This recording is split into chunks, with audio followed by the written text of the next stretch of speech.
right now with political analyst Dr. Somadoda Figeni. Dr. Figeni, good evening. Thanks very much for joining us. Your thoughts? Well, I do think that this was expected. The question was whether he would jump or wait to be pushed, given the deadline and the mounting evidence and the one still coming. There was no way he was going to survive this one. And therefore, it was an expectation. And for the ANC facing elections and this kind of embarrassment, not being able to enforce its own conference resolution about people voluntarily stepping aside, not waiting for protracted legal processes, I'm sure it will be a relief to them as well.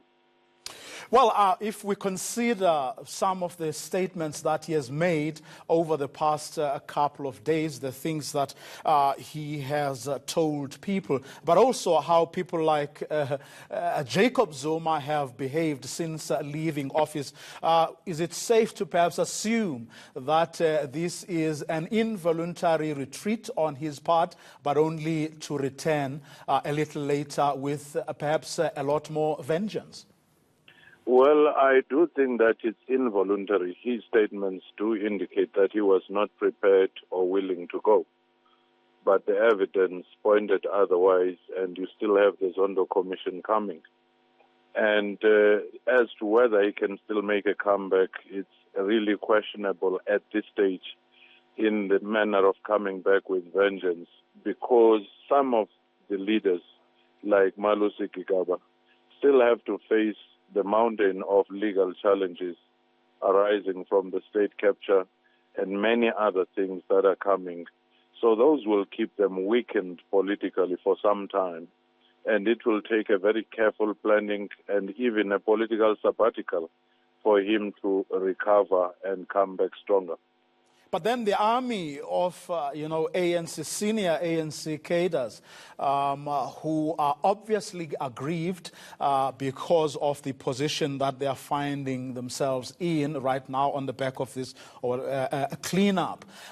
Should a Cyril Ramaphosa be worried that that army, whatever the good reasons may be for them to be outside or out there in the wilderness, that it may just form quite a formidable force that will actually, be a pain in his neck?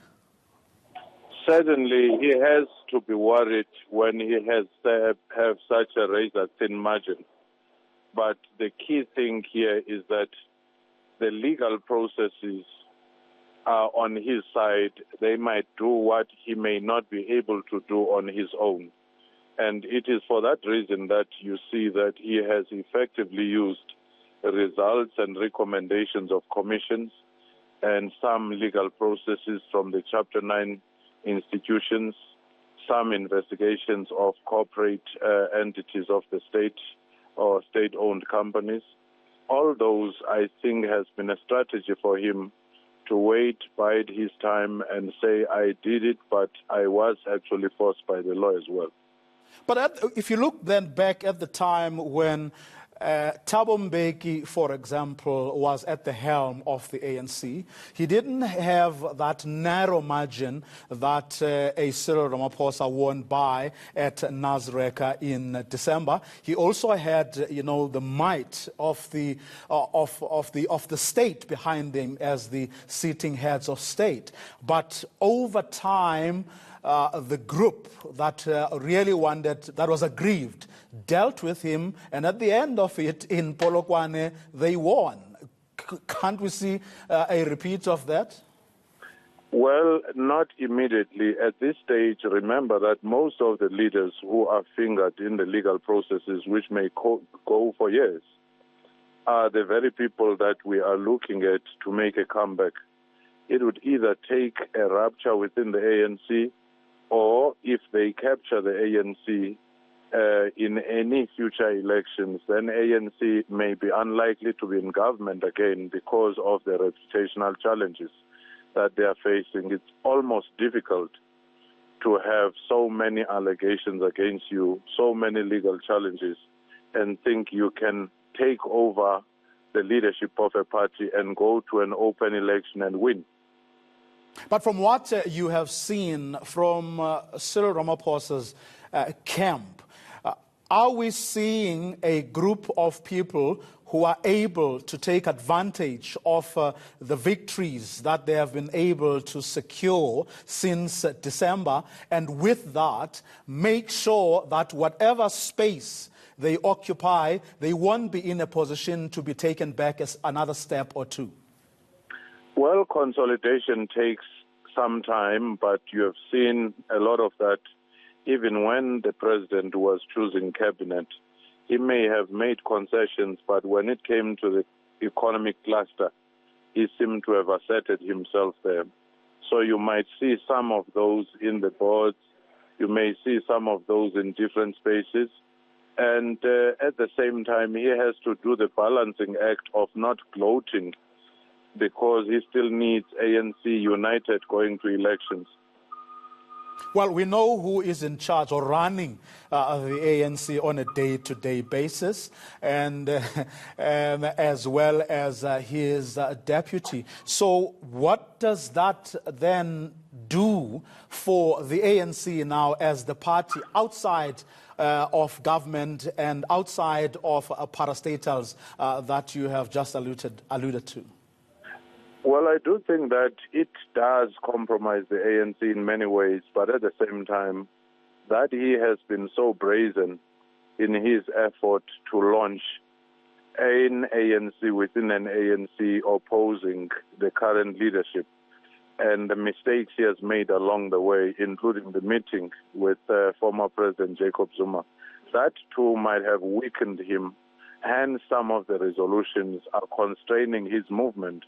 And the eyes will be watching him within the ANC itself. So he was too quick and sometimes not too smart to make his moves within the organization. So for that reason, he himself has weakened himself.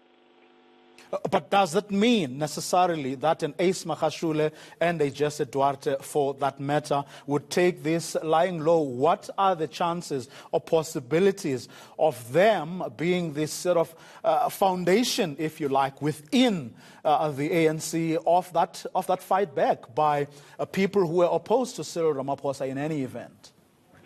Remember that when you look at that ANC top 6 leadership, you do have two people at the helm of the organization who have been secretary generals of the organization and having risen to the ranks in different forms.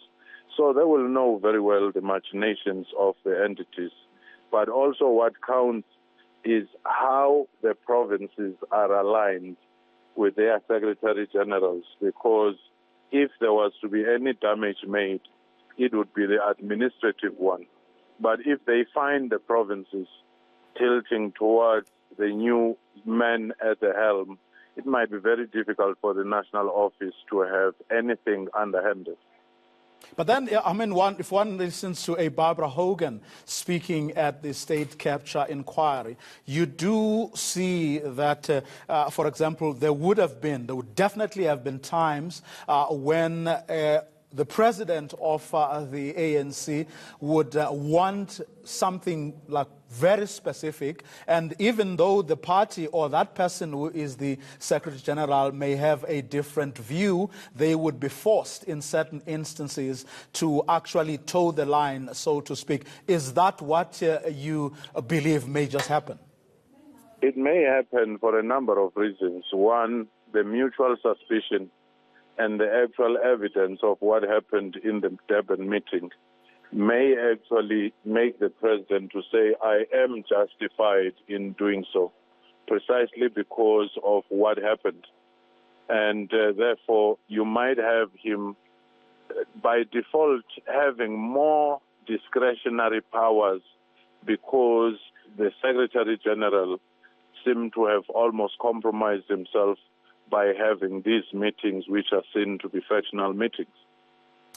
Dr. Fikeni, thanks very much for your time and insights this evening. Political analyst Dr. Somadoda Fikeni.